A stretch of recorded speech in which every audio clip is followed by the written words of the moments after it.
हे आहे गोकुळचं श्रीखंड. अगदी जिभेवर रेंगाळणार. जिभेवरच नाही तर मनावरही रेंगाळणार. गोकुळ श्रीखंड, मनावर रेंगाळणार.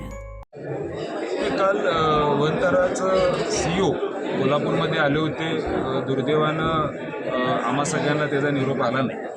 पण आज खऱ्या अर्थानं ते आले कशासाठी हा प्रश्न आमच्यासमोर आहे. कारण आल्यानंतर काहीतरी निर्णय द्यायला पाहिजे होता, पण दुर्दैवाने तिने कुठलाही निर्णय घेतला नाही.